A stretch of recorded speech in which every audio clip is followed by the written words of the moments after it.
Welcome to another episode of The Corner Booth, the official podcast of restaurantowner.com. Today, the restaurant industry is changing faster than ever. Learn from successful independent restaurant operators and other industry leaders as they share best practices that will help you engage your team, delight your guests, and grow your business. Hey everyone, welcome to another Corner Booth. I'm Chris Tripoli with restaurantowner.com. And we have talked a lot about growing concepts in various market segments.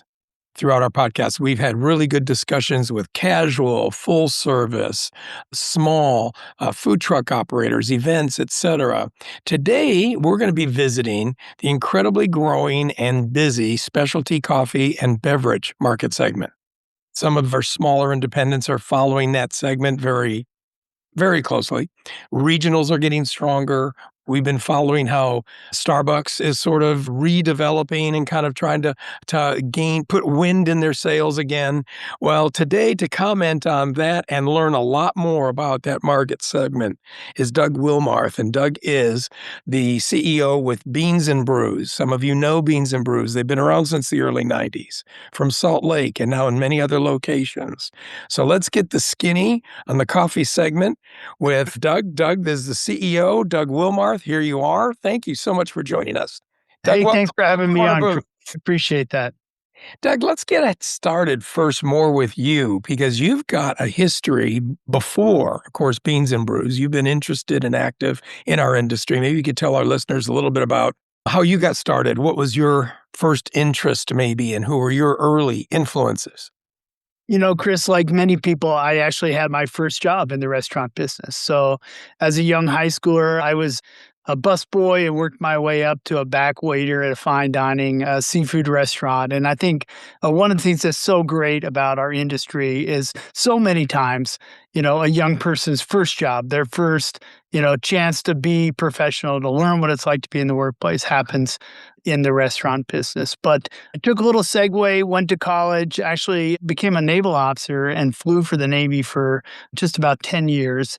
And coming out of that experience, I knew I wanted to be in business. And I knew that, for me, something that was more tangible, that I could really, understand and impacted people's lives was important to me. And I ended up going and working in the marketing discipline for Kraft Foods and started off my career in packaged goods.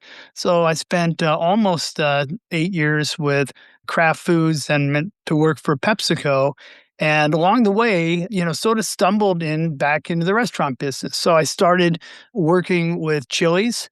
Briefly, was there working on marketing and menu innovation, back in the late 90s with Chili's on my way over to PepsiCo. And I found that I love the business. And so when the opportunity came for me to go back into the restaurant business at Pizza Hut, I jumped at it and worked at Pizza Hut for 8 years, worked my way up to lead their brand marketing team. And I got to a certain point, Chris, where I wanted to start going to smaller companies because I felt like our ability to have influence for our ability to, kind of grow something special. I was always sort of more of an entrepreneur in these big companies. So I ended up going and working for a series of private equity companies, some in the restaurant space, some not in the restaurant space. On the restaurant side, I ended up as the chief marketing officer for Wingstop and then chief marketing and brand officer for a company named Mongolian Concepts, which was a roll-up of 3 different founder-led Asian concepts. And we were trying to package them together and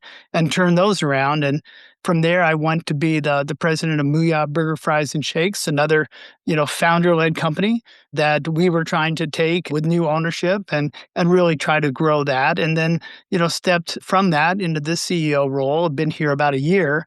And it's just more of the same story. It's about a great founder-led company where the founders took it as far as they could go. And then they needed growth capital and help. And so I came in as the CEO to kind of take us to the next level. And so that's, kind of a common thread in my particular career. That's exactly right. Yeah, there's a little common thread there. And I've got a special place in my heart for Muya burgers back when I was doing restaurant development work.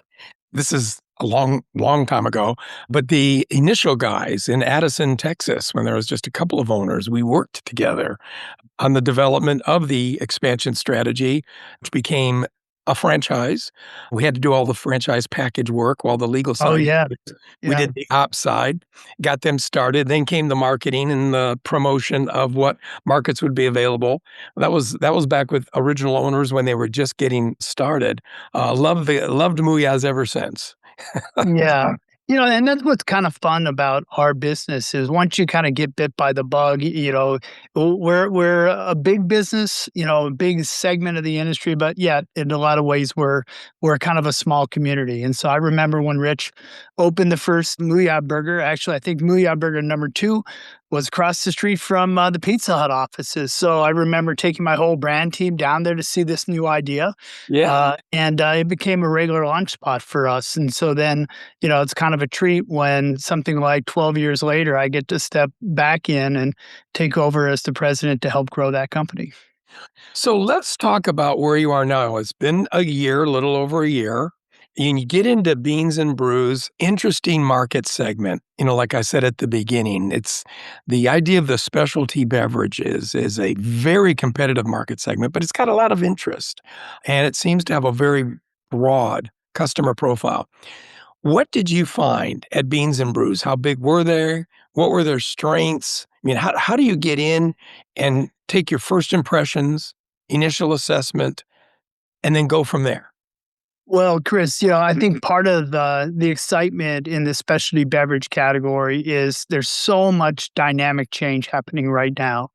And if you look at, segments that are projected to grow in our business, there's really only 2 segments that are, from a food perspective that, have more than a 1 or 2% growth rate. And that's really the chicken segment and the coffee specialty beverage segment. So because of that, a lot of projections are that coffee and specialty beverages are going to grow between 6 and 8% a year for the next 5 years.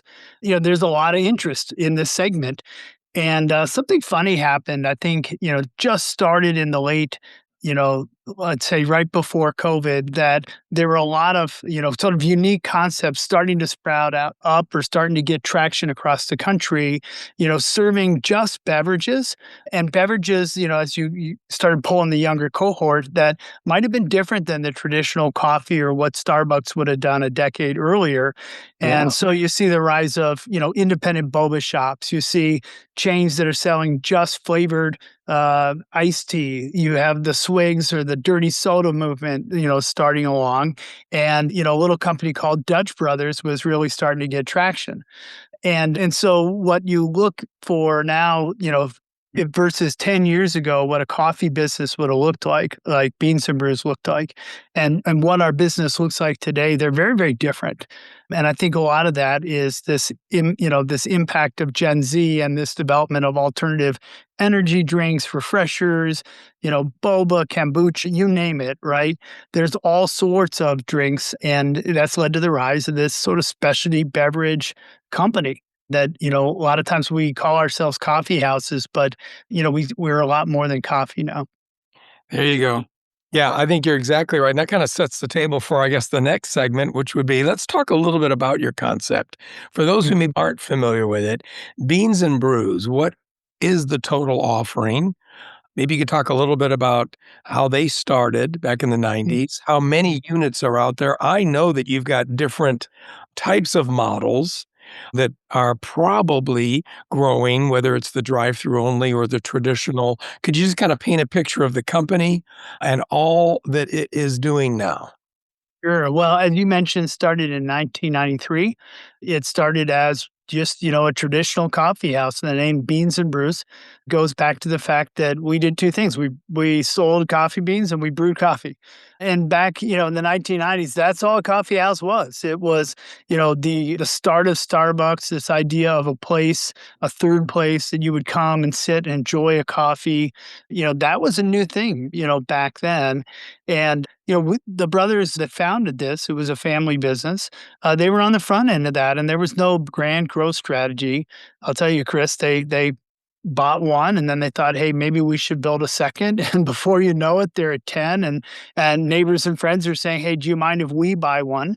And so, like happens often when you have a good idea and the business is growing, there's this organic growth that sort of happens out of that. And at some point, you start franchising, and it may or may not have been a growth strategy. And before you knew it, the guys were sitting here and they had over 50 locations in Salt Lake. And they started thinking, all right, well, now what, right? They were getting inquiries about people wanting to, build Beans and Brews outside the state. And, the guys honestly didn't really know.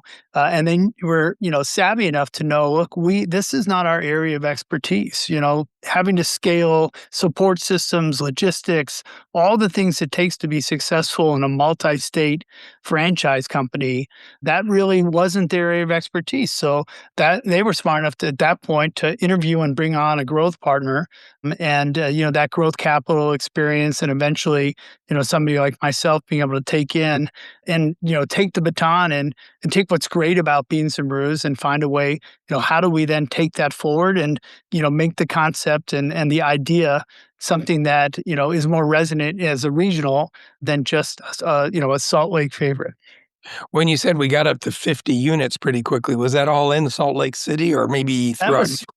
That was really the greater Salt Lake area. And, part of that, Chris, was driven by the fact that, we are vertically integrated. We roast our own beans here in Salt Lake. And I could go into why that makes our coffee better and why the quality that we have, because we have this sort of small batch bespoke roasting operation here, powers that. But we also, we're helping with distribution. So as you can imagine in coffee, you have a lot of different syrups and flavors and things, and you can't get all those things from one place. And so what we started doing is having our own warehouse. We could buy cheaper and then distribute to our stores and our franchisees at a fraction of the cost, break the cases.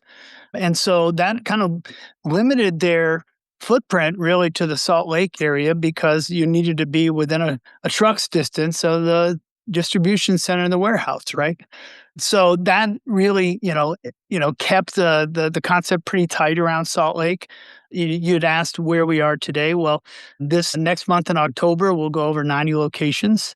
We're now in 6 states. We'll open another, kind of 7 here from where we are today.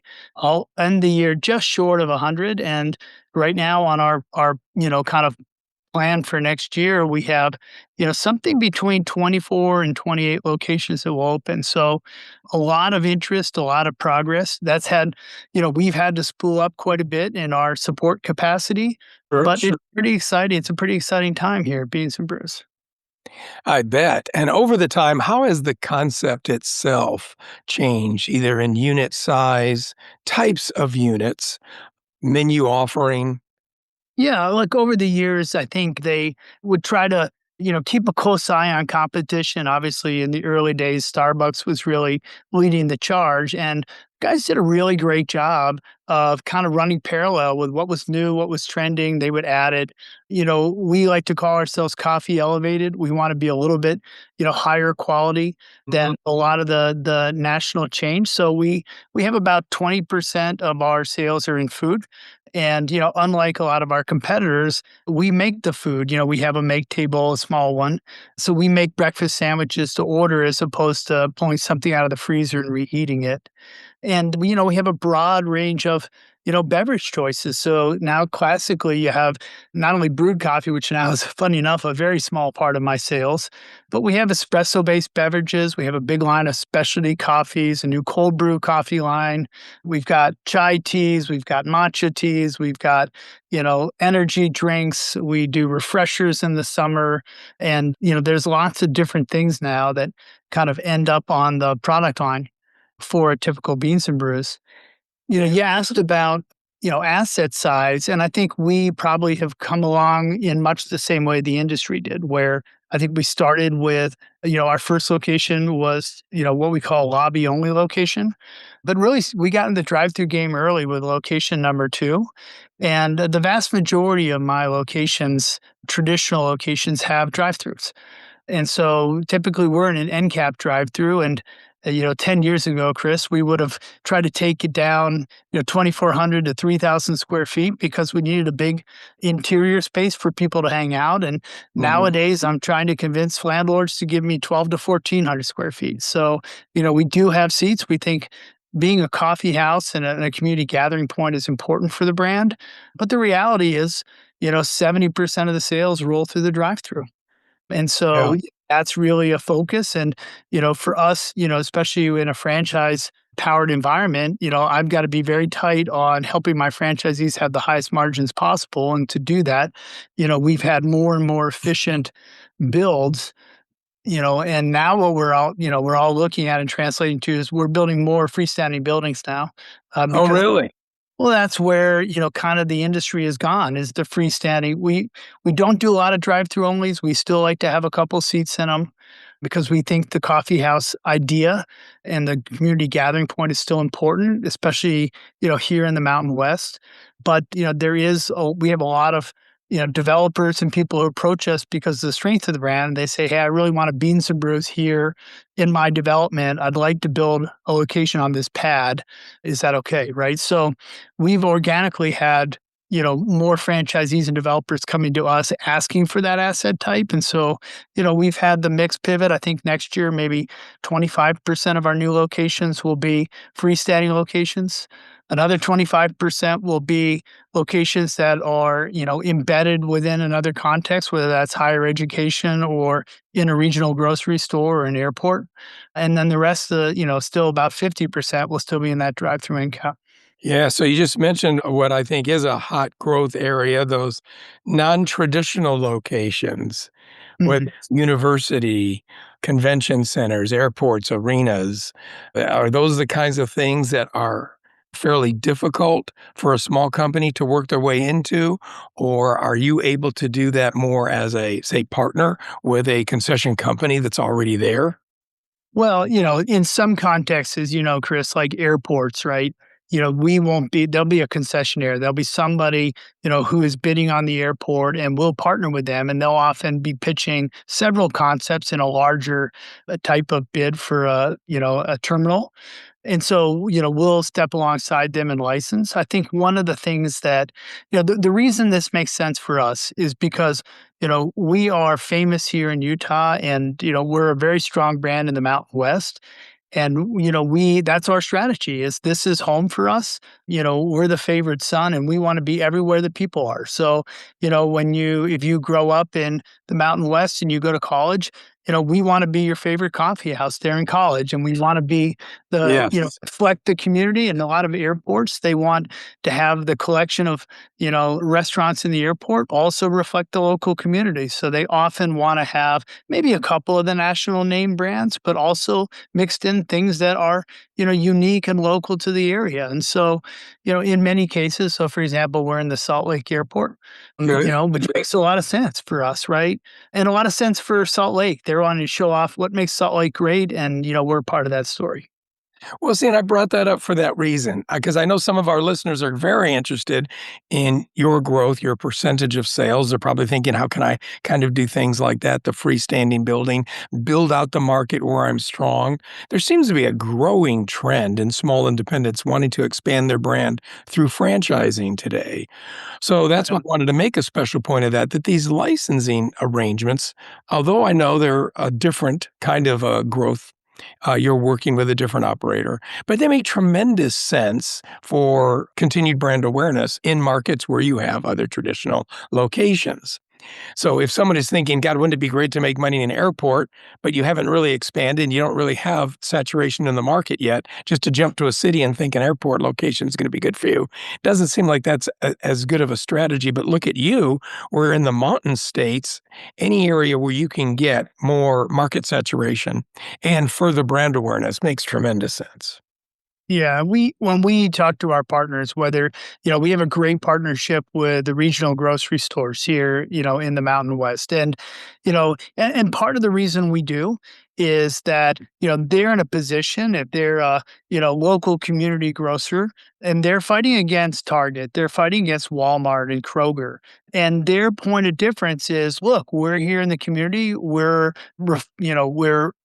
from here. We reflect the community and what we serve, who we are. We're more embedded, versus the global mega brand that really is not.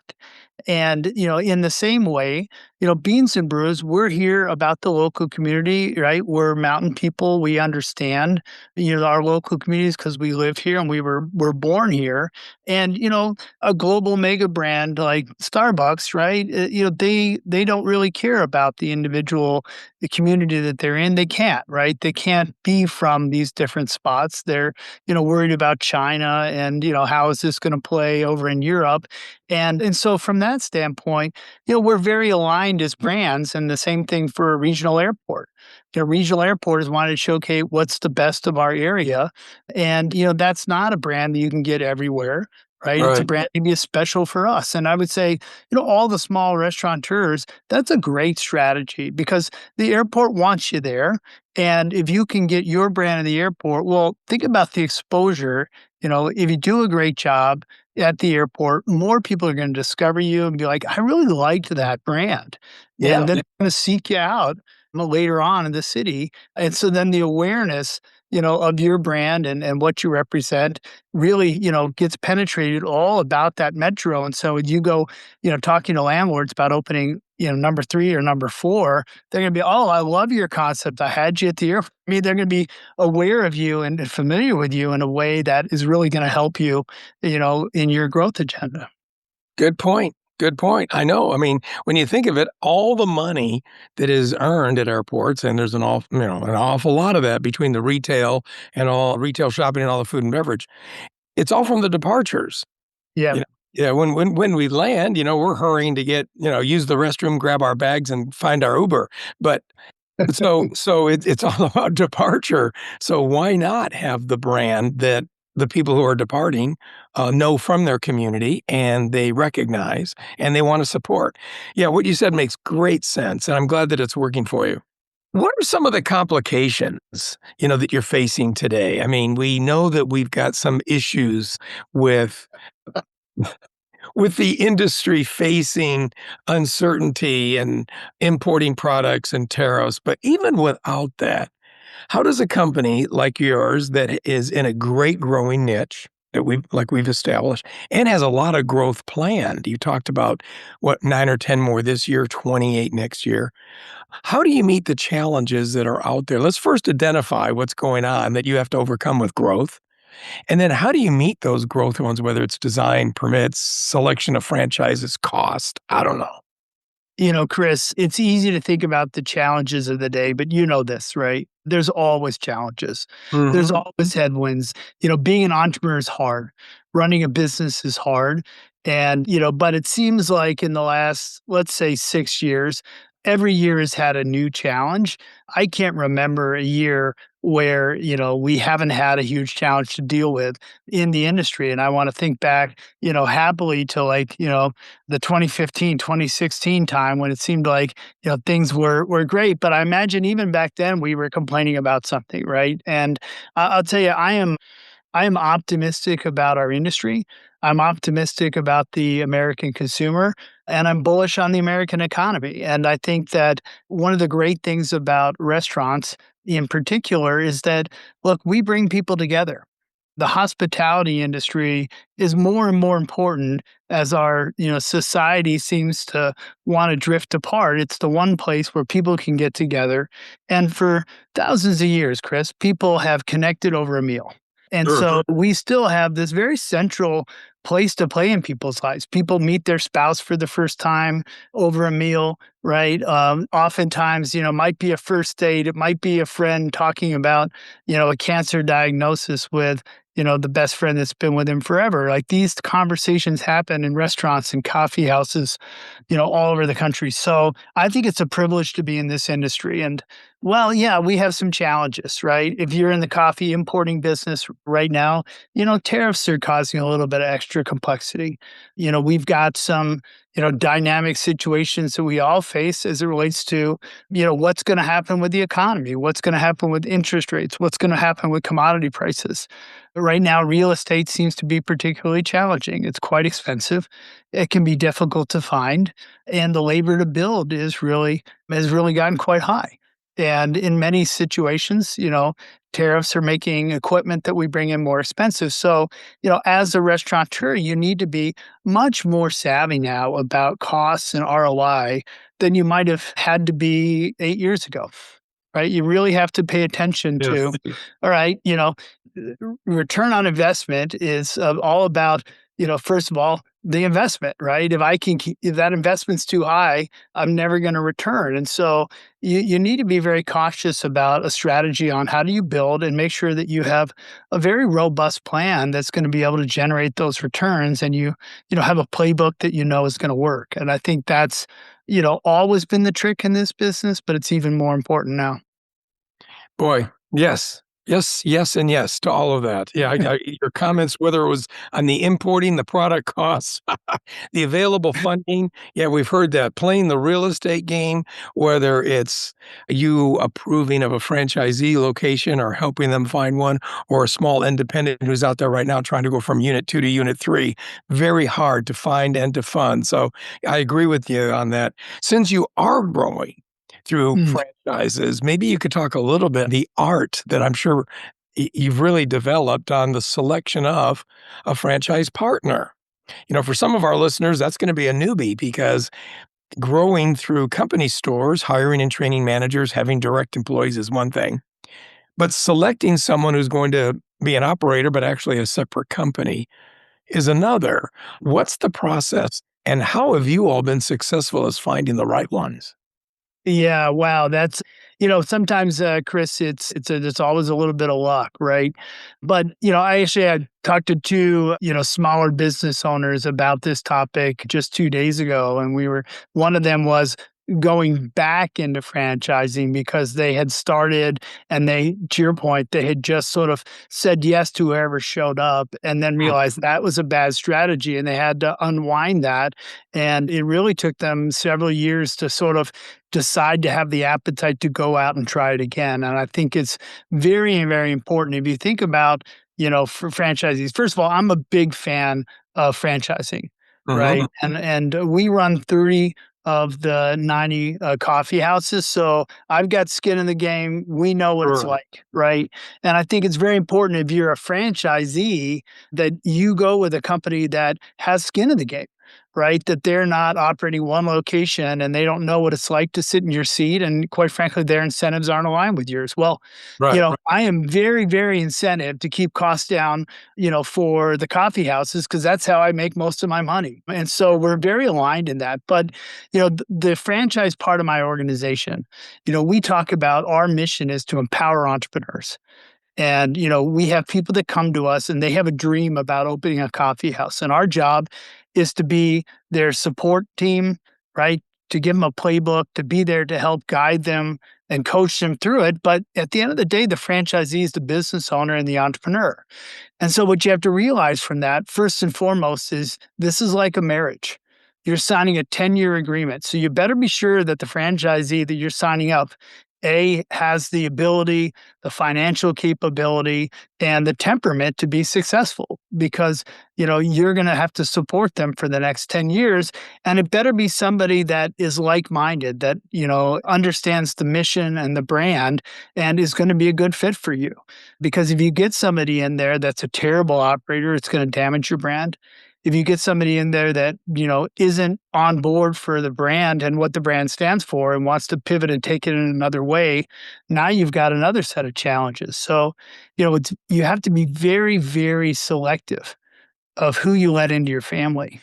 And think about it that way. It's almost like, who am I going to let marry my daughter? Well, I'm going to vet that person pretty hard. because, they're going to have a big impact on me and my family, and a franchisee can be the same way. So I think it's sometimes there's a tendency in people that are franchising to think, oh, this is just easy money. It's fast growth. And they maybe aren't as selective as they should be. Boy, what a good point. Yes, it is. It's like selecting a family member, if you want to look at it that way. This is going to be somebody that obviously, I want to underline some of those big points you made, that if they've got to be a cultural fit, the mission and the belief, so they understand what the brand is trying to accomplish. If a franchisee is just really looking at this as an easy way of getting into business for themselves, it sounds like that's somebody that you're going to pass over. And I've heard that before, because quite frankly, if someone really wants to be in business for themselves, you would probably say, God bless you, and go be in business for yourself. But if you want to be part of an established brand, then you can help them, because you can provide support. You can provide, like you said, the game plan, and help them along the way. So that makes great sense. And it's a long-term commitment. But it isn't a forever thing, is it? It's a 10-year franchise agreement. Yes. Right, that then has to get evaluated, and renewed. So it's like not everyone stays forever. They can do their 10 years and not renew. Or I guess in some cases, the company, after the end of 10 years, can say, thank you very much. We're not going to renew you. Well, yeah, and then in other cases, the company after a couple of years can say, "Hey, this isn't for you. We'd like to buy you out." Right? I think sometimes that happens as well. Very, very often, in fact, in most cases, my role during what we call the Summit Day process, which is really our franchise discovery day, my role is often to try to talk them out of doing this. Okay. Right. I'm not in there trying to sell people. What we want to do is authentically say, look, here's who we are. Here's how we operate. Here's our expectations. You can, talk to our existing franchisees, hear the numbers. You need to make sure if you're, trying to franchise, that you have a franchise concept that's going to work for a franchisee, that your numbers, in particular, your business model works in franchising. So we're very transparent about that.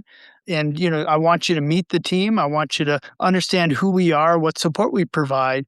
But I'll often try to dig into why they want to be in this business and what their expectations are, because too many people think that what we do, Chris, is easy. There you go. And That's I very often, true. I often get people who are like, I'm tired of working. I'm tired of working for somebody else. I just want to buy a coffee house. It's going to be great fun. I love entertaining, so that's why I'm going to be great at this. And you and I know that this is hard work. You did not, you're not getting out of work. And while it's great and there's plenty of guests that you love, there's a lot of guests that you don't love. And if you think that you like entertaining, it's like, hey, do you like entertaining for 400 people, 350 of which don't really appreciate you?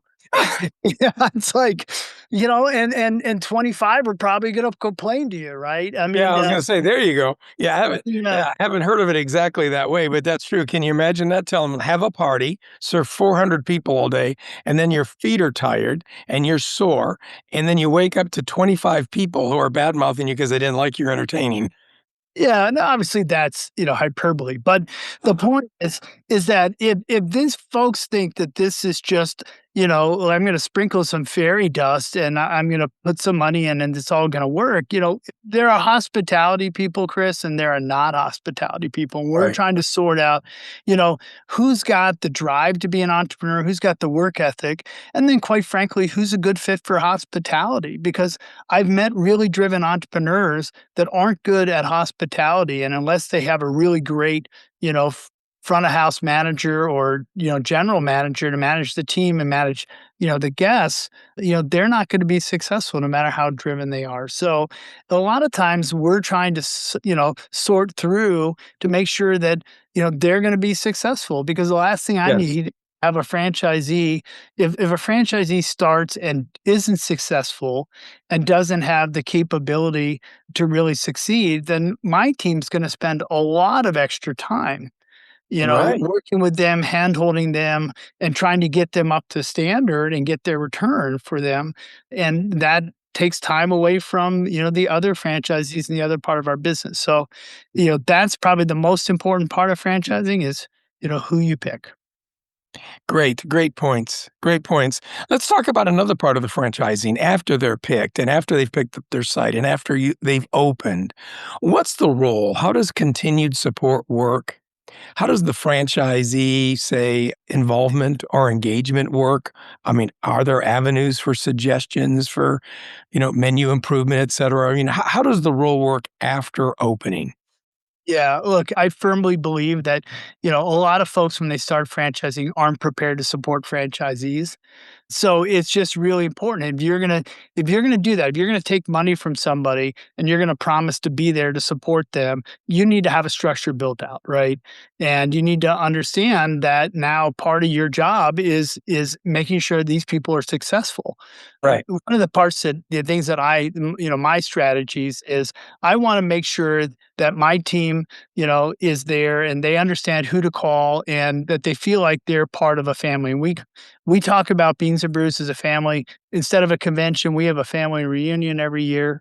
And that's we're a family run business, right? And Yeah. so I approach it that way. I try to visit every franchisee every year in one of their locations and sit down across the table from them and just ask them, how are we doing? What can I help with? I'm at every opening because it's really important for them to see that, look, their success is important to me. Sure, I've got, 89 other locations, but, their location's important to me. And so I invest a lot of my time and energy, and it's a signal to my team that, look, this is important. The CEO's out there and, he's meeting with these folks. They know when I'm out meeting because they get a bunch of emails about, hey, how can we help with this? I'm hearing this, but it's Yeah. important for me to be out there and hear the problems. And, the other part of this is, not only do we have structures and ways, and when somebody has a problem, they can connect with IT and, marketing and operations. And we have our people that go out there and help coach them with business reviews quarterly.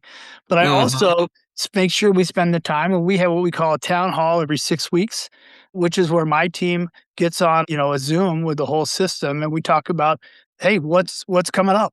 What's coming up in the next, 4 to 6 weeks, give you a peek under the tent and maybe some things we're working on, talk to you a little bit about what some of the successes and one of the challenges have been.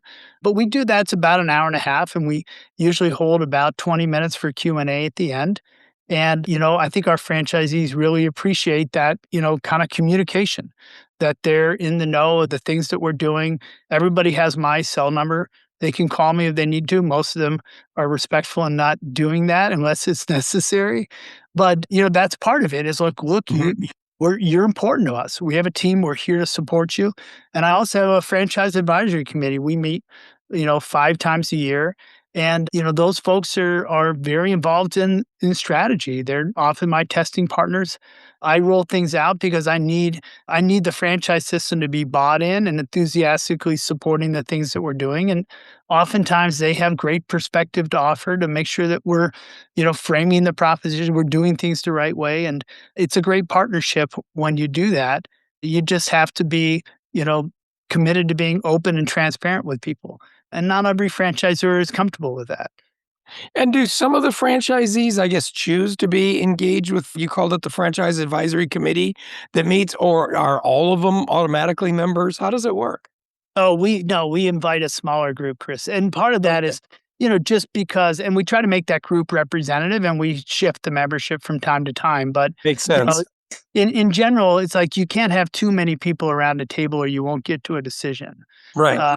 Right. Or You won't that hour and a half is going to be really more like your family reunion. Yeah, so everybody gets to attend the town hall. Not everybody gets to be on the franchise advisory committee. And, by its nature, I need a small group of people that have some continuity and we can get into the issues deeper and that, Yeah. and, there's going to be, we'll have obviously a conversation about like an idea. And then later, here's how that idea is, kind of coming to fruition. I need some people to test that, that idea for us. And then, we'll test it, but I want their input.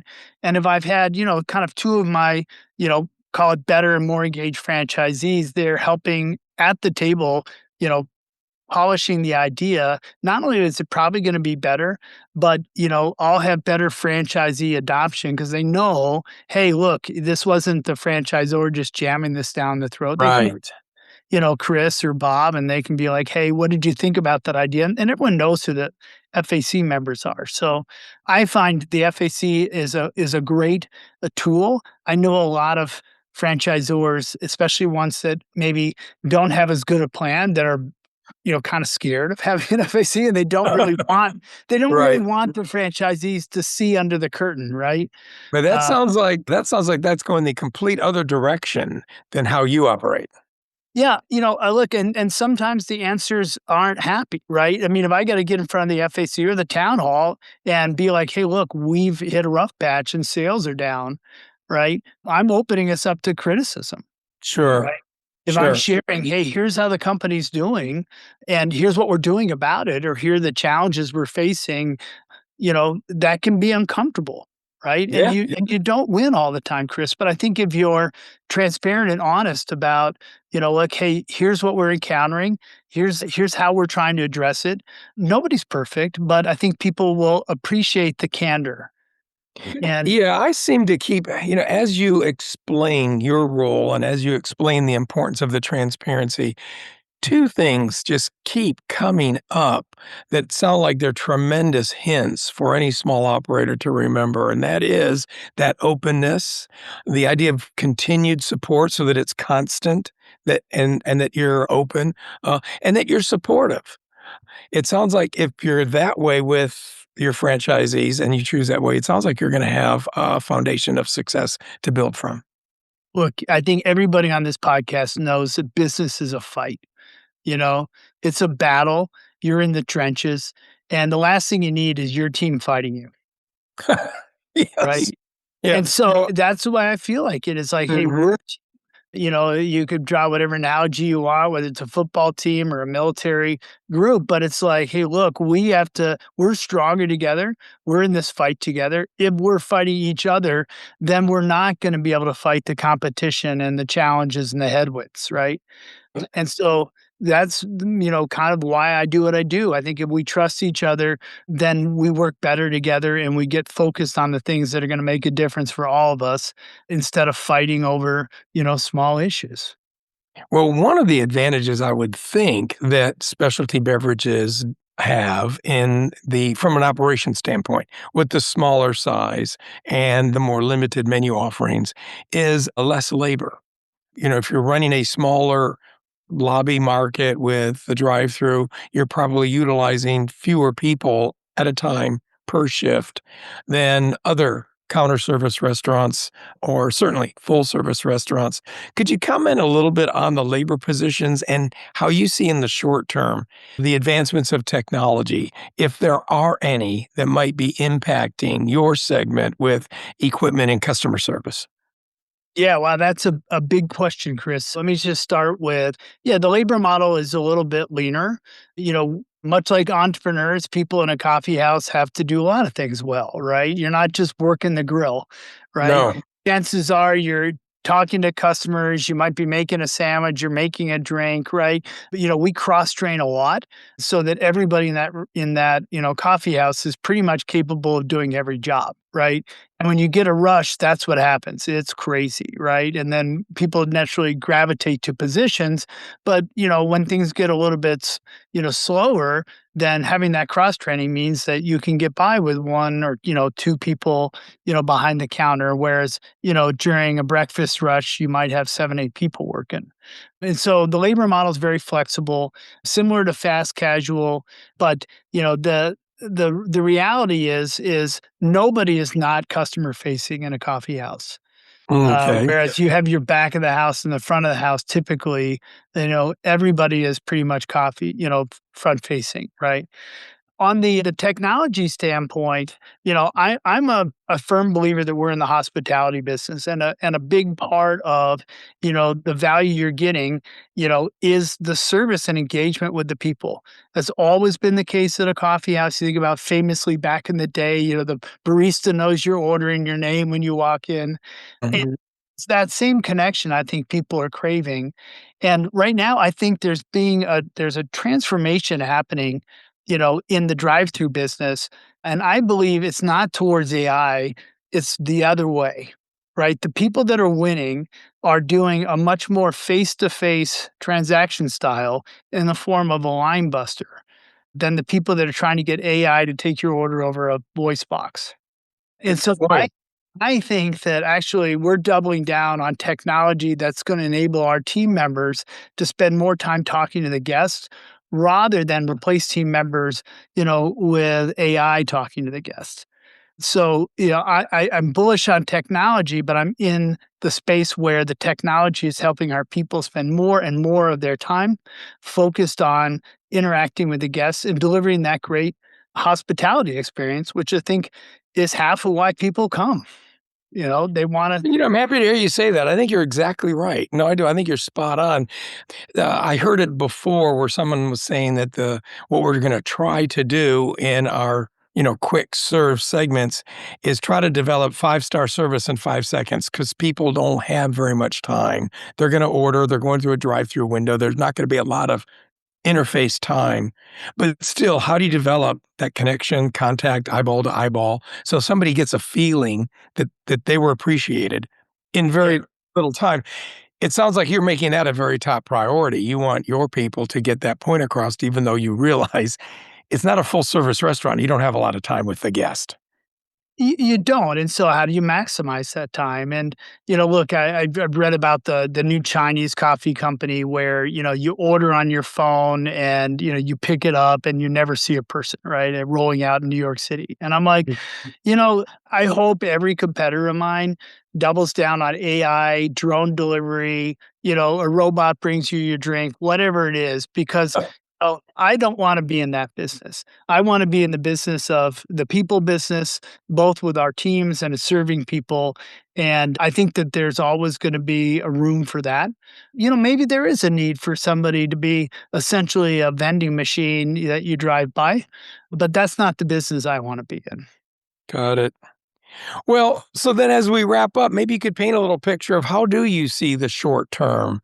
What are the priorities? What can we expect, maybe just out of the next few years out of Beans and Brews? Well, the first thing for me is, especially as you grow, is how do we put guardrails around what I call our operations culture and our culture of service? And that's, even harder in a franchise environment. And so, because we're growing so rapidly, that's a huge focus for you. We didn't have to spend as much time worrying about that when we were a family business here in Salt Lake that added 2 or 3 coffee houses a year. But if you're adding 22 or 26 and you're doing it over 6 states with different owners and franchise groups, how do you maintain the culture of operations and service, that, is really going to help distinguish you? And that's, I think for me, job number one. The second piece is making sure the customer experience is great. And that's beyond the service experience, but how is our technology enabling our customer experience to be better? How is our marketing enabling us to communicate better and in a sense, share commonality with our customers so they feel more connected to the brand? How is our interior and our drive-through and our asset, right, delivering a good experience? Because even though I want this to be, a hospitality experience, I do want to get them in and out quickly because that is an expectation. Yes. So, how do you balance those things? So we're simultaneously working on making sure our prototypes are optimized for, kind of this new service style I talked about. How do we, ensure that in a high turnover business that we're passing our culture along, and that's really, really strong. And the last piece is, the technology to enable this to happen so our team members can spend more time delivering that service. Well, Doug, thank you for sharing all of these tips, trends, insights. We're going to have to kind of wrap up now, but this has been very, very helpful. I've been interested in every answer that you've given, every tidbit of advice. I think is just right on target. Wish you continued success as you create more impact there at Beans and Brews and help them grow and continue on into the next level. This sounds like it's wonderful, and I can't wait to hit one of the units and blast through the drive-through myself. Well, come on out, Chris. We've got great mountains here in Utah. The skiing's pretty dang good. I love it. I do. Yeah. I love it there, and I love going to Sundance. Well, fantastic. Well, when you're out of Sundance, you're right on your way through airport or here at Salt Lake, grab yourself a coffee, sit down, chat it up with one of our baristas, and you let me know if we're delivering on I'll that do it. service. Okay. And for the rest of you out there, you're going to have to hit a unit on your own. And it sounds like if you don't happen to be in the Mountain States just yet, take your time. They'll be coming to a neighborhood to you, close to you fairly soon. I hope we can all meet up real soon on another corner booth. Go make it a great shift. Doug Willmarth, CEO, Beans and Brew. Look them up. Go get a cup of coffee and make it a great shift. Thank you all. Thank you, Chris. Thank you for joining us on the Corner Booth. We'll be back next Tuesday with more inspiration, insights, and industry best practices to help you engage your team, delight your guests, and grow your business.